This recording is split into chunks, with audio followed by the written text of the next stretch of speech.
Man, listen to that. Just before 7 a.m. local time, Super Typhoon Bavi made landfall on the island of Rota in the western Pacific Ocean, a little more than about 50 miles north of Guam. Sustained winds at about 180 miles per hour.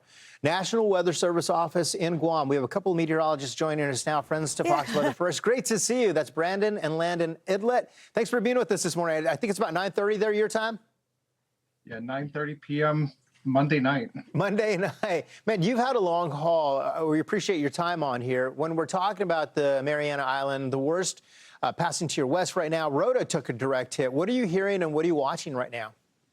Yeah, definitely. We've been hearing a lot of reports coming out of the island of Rota. They took the full brunt of this 180-mile-per-hour Category 5 super typhoon.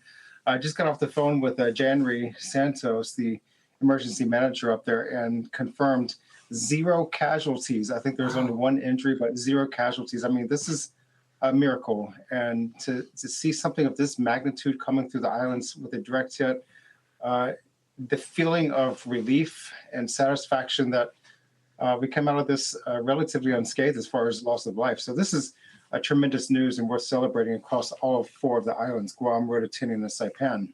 Absolutely. Do you think a lot of this goes to preparation and getting the word out? Because we saw this flare up in the forecast models.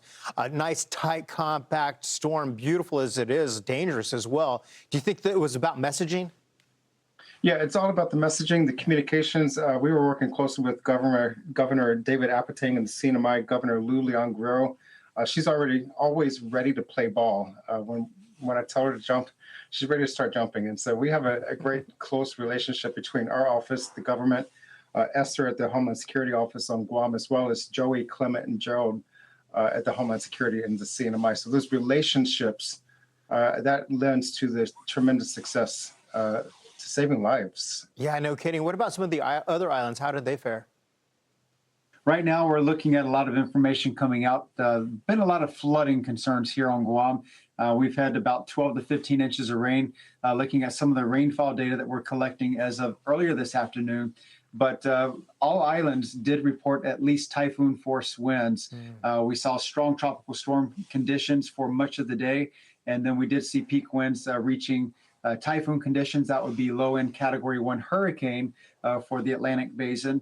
We did see wind gusts peaking at around 100 to 110 miles per hour around midday today. So quite windy out there. There's a lot of wind-related damage, and then also a lot of standing water out there in the streets, many of which are impassable.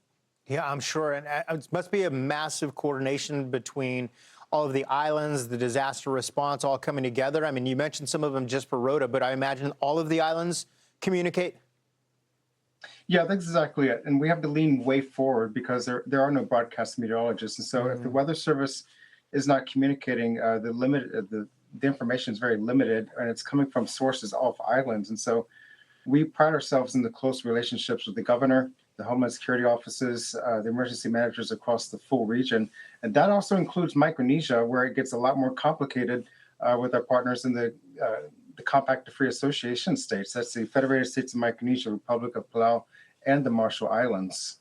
How do they do that with possible power outages? That's one of the difficulties.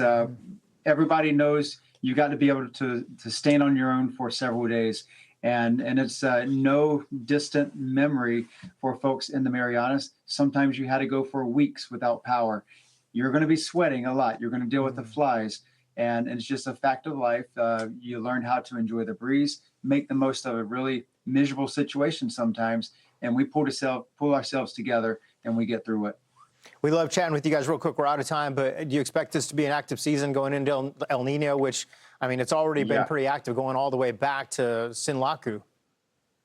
Yeah, very busy season ahead. We're expecting several more tropical cyclones through our region, possibly major typhoons once again. Long year ahead. Yeah, no kidding. We appreciate your time. It's always great to see you guys. I was going to say thanks for getting up early with us, but thanks for staying up late with us. I know you've been busy. Landon and Brandon, Aydlett, thank you so much, and be safe out there. Good job. Thank you. You got it.